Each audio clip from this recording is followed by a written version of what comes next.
Hi friends, welcome to our stories. మీకోసం ఈ కొత్త వీడియో పాల్ మై హెల్ప్ మై నేమ్ ఇస్ నాయుడు.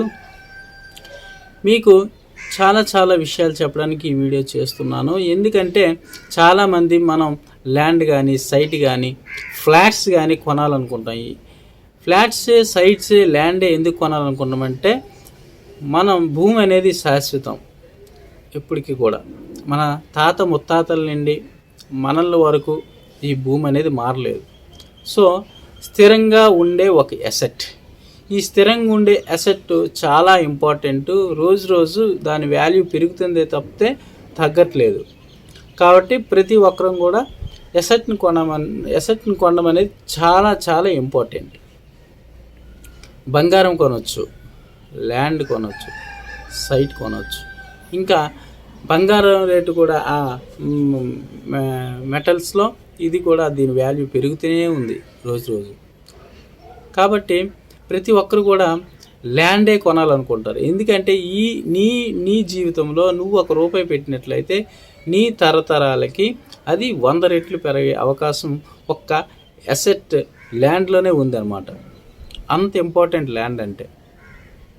కాబట్టి ప్రతి ఒక్కరూ ఏ జాబ్ చేయని, ఏ ఇంజనీరింగ్ చేయని, ఎటువంటి సీఎం అయినా పిఎం అయినా ఎక్కడ ఇన్వెస్ట్మెంట్ చేస్తారంటే ల్యాండ్స్ పైన ఇన్వెస్ట్ చేస్తారు. కాబట్టి ప్రతి ఒక్కరు కూడా ఈ రియల్ ఎస్టేట్లో లోపాలను తెలుసుకున్నట్లయితే సరైన అసెట్ని ఎంచుకొని కొనడం అనేది చాలా జాగ్రత్తగా వాళ్ళ ఇన్వెస్ట్మెంట్ని వేస్ట్ చేయకుండా ఇన్వెస్ట్మెంట్ చేస్తారన్నమాట. ఇలా ఇన్వెస్ట్మెంట్ చేయాలి అనుకున్న వాళ్ళకి ఈ వీడియో చాలా బాగా యూజ్ అవుతుంది.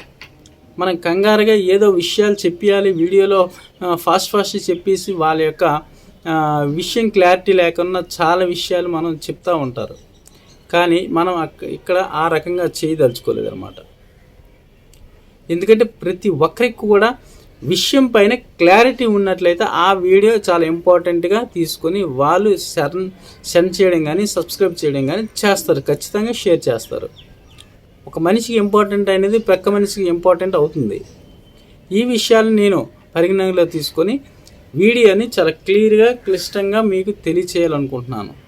ప్రతి ఇంట్రడక్షన్లో కూడా ఈ వీడియో ఉంటుంది, ఈ ఇంట్రడక్షన్ ఉంటుంది. అయితే మనం విషయంలోకి వెళ్ళినట్లయితే ప్రతి ఒక్కరము ల్యాండ్ కొనాలనుకుంటాం, లేదా సైట్ కొనాలనుకుంటాం, లేదా ఫ్లాట్ కొనాలనుకుంటాం. అయితే ఈ ఫ్లాట్ కానీ ల్యాండ్ కానీ సైట్ కానీ కొనాలనుకునేటప్పుడు ప్రతి ఒక్కరు కూడా వాళ్ళ కొలీగ్ కానీ, లేదా వాళ్ళ బంధువు కానీ, లేదా వాళ్ళ చిన్నాన్నో పెదనాన్నో వాళ్ళ రిలేటివ్స్ని హెల్ప్ తీసుకుని కొనడం జరుగుతుంది. ఇలాంటి విషయాల్లో వాళ్ళ బంధువులు చాలా క్లియర్గా క్లిష్టంగా వాళ్ళు క్లారిటీ ఇవ్వకపోవచ్చు. ఎందుకంటే అవతల వాళ్ళు కూడా బంధువులయ్యే ఉంటారు అమ్మిన వాళ్ళు. కాబట్టి ఈ మ్యూచువల్ అండర్స్టాండింగ్ అనేది కమ్యూనికేషన్ దెబ్బతిని కొన్ని తర్వాత నష్టంలోకి వెళ్ళినట్లయితే, ఎందుకు నష్టంలోకి వెళ్తామంటే ఆ డాక్యుమెంట్ క్లారిటీ లేక, లేదంటే అయి ఉండి, లేదంటే ఒకరి చేతిలో అగ్రిమెంట్ అయ్యి అవతల వాళ్ళకి క్లియర్గా ఆ అసెట్ రాక, చాలా క్లియర్గా బండగా ప్రతి ఒక్కరికి అర్థమయ్యేలాగా నేను చెప్తాను. అయితే నేను 7 సంవత్సరాల నుండి ఈ రియల్ ఎస్టేట్లో ఉన్నాను. అనాథరైజ్డ్గా చేసే డాక్యుమెంట్స్లో లోపాలను మీకు చెప్తాను. అందులో ఈరోజు ఫస్ట్గా నాకు జరిగే ఒక విషయాన్ని మీకు క్లియర్గా ఒక విషయాన్ని ఇప్పుడు ఈ వీడియోలో చెప్పదలుచుకున్నాను. నేను ఒక విషయంలో చాలా మోసపోయాను అన్నమాట. ఏ విషయం అంటే స్పాట్ ఆ ఏరియాలో ₹9,000 గజం ఉండగా మాకు ₹7,000 మాత్రమే రావడం జరిగింది. కాబట్టి అబ్బా భలే వచ్చిందని చెప్పేసి మేము కంగారుగా మేము వెళ్ళి ఆ డాక్యుమెంట్ యొక్క బిట్ని కొనడం జరిగింది. అది 180 గజాలు ఎసెట్ అయినట్లయితే ఎన్నైనా కానీ డాక్యుమెంటు అప్పుడు చెక్ చేయం కదా. ఎందుకంటే ₹2,000 మనకి ఆ దగ్గర మనకి తక్కువగా వస్తుందని వాళ్ళకి 3 లక్షల రూపాయలు మనం ఇవ్వడం జరిగిందనమాట. సో 3 లక్షల రూపాయలు ఇచ్చినాక మన చేతిలో డాక్యుమెంట్ పెట్టాక మనం మీడియేటర్గా ఉన్నాం అనమాట. మీడియేటర్గా ఉండడం వల్ల మనం వేరే వాళ్ళకి మనం అమ్మడం జరిగిందనమాట. ఈ అమ్మడం జరగడంలో ఆయన మనకి కొన్ని క్లారిటీ ఇవ్వమని అడిగారన్నమాట. ఓనర్ నుండి మనం కొనుక్కొని వేరే వాళ్ళకి ఇస్తున్నాం. అంటే మనం మీడియేటింగ్ చేస్తాం అనమాట. ఆ బిట్టికి మీడియేటింగ్ చేసేటప్పుడు వాళ్ళకి రోడ్డు క్లారిటీ కావాలన్నారు. రోడ్డు క్లారిటీ కావాలన్నప్పుడు సర్వేని తీసుకెళ్ళి మనం రోడ్డు క్లారిటీ కోసం సర్వే గారికి వెళ్ళాం అనమాట. సర్వేరు వచ్చి క్లారిటీగా రోడ్లు అనేవి పక్క ఉంది, 20 అడుగుల రోడ్డు అనేది పక్క ఉంది అని చెప్పడం కాకుండా ఇందులో సర్వే నెంబరు కరెక్ట్గా లేదు అని చెప్పారన్నమాట. అరే బాబు, సర్వే నెంబర్ తప్పు ఉన్నట్లయితే బిట్ అనేది రాంగ్ అవుతుంది కదా, జనరల్ విషయం అనమాట. ఆ జనరల్ విషయం కూడా మనం క్లారిటీ తీసుకోకుండా మనం తీసుకున్నాం. ఎందుకు? అక్కడ సర్వే నెంబరు మనం ఫస్టే వెళ్ళి చూసుకోం కాబట్టి. ఏదైనా మార్కెట్లోకి బిట్టు వచ్చింది అనుకుంటే ఫస్ట్ అక్కడ ఆ సర్వే నెంబర్ కరెక్ట్గా ఉందా లేదా అనేది మనం ఎవరమైతే కొంటామో వాళ్ళు సర్వే చేసుకొని మనం టోకెన్ ఇవ్వడం అనేది చాలా ఉత్తమమైన పద్ధతి. అయితే చాలామంది ఒక 500 నుండి 1000 రూపీస్ సర్వే నెంబర్ తెలియకుండా టోకెన్ అనేది 20,000, 30,000, 50,000 ఇవ్వడం జరుగుతుంది.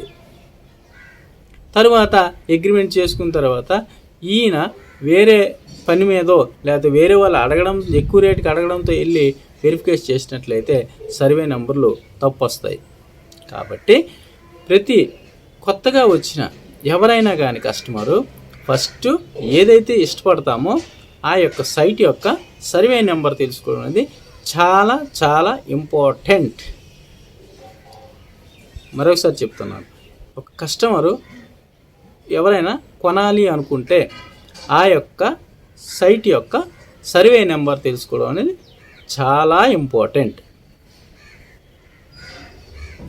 ఆ రకంగా సర్వే నెంబర్ తప్పు అవడంతో మేమేం చేస్తామంటే మనం ఎవరి దగ్గర తీసుకున్నామో వాళ్ళకి చెప్పడం జరిగింది, బాబు సర్వే నెంబరు తప్పు ఉంది, మేము సర్వే చేసాము అన్న తర్వాత మేము వెళ్ళి మళ్ళీ డాక్యుమెంట్ రైటర్ ద్వారా ఇది ఎలా సాల్వ్ చేయాలి అని అడిగినట్లయితే తరువాత సాల్వ్ చేయడంలో లింక్ అనేది ఈసీ తీసి లింక్ చూస్తే లింక్ నెంబర్ కూడా తప్పు ఉందన్నమాట.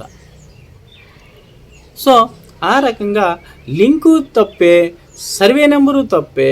సో ఎసెట్ అనేది వాళ్ళదైనప్పటికీ కూడా డాక్యుమెంట్ తప్పు అవడంతో మొత్తానికి వాళ్ళకి ఆ సైటే లేదు, అసలు సైట్ ఓనర్ వాళ్ళే అవ్వరు. సో అలాంటి విషయాల్లో ఇరుక్కున్నాం. అయితే అలాంటి విషయాలని కూడా మనం ఏ రకంగా సాల్వ్ చేసుకోవచ్చు అనేది కొన్ని మార్గాలు ఉన్నాయి. ఆ మార్గాలు అనేవి రెండో వీడియోలో మీకు part 2లో చెప్తాను. ఈ వీడియో ఎంతమంది చూస్తారో దాని ఇంపార్టెన్స్ బట్టి నిజంగా జనాలకి దాని యొక్క సొల్యూషన్ కావాలా వద్దా అనేది నేను తెలుసుకొని రెండో పార్ట్ అనేది చేయడం జరుగుతుంది.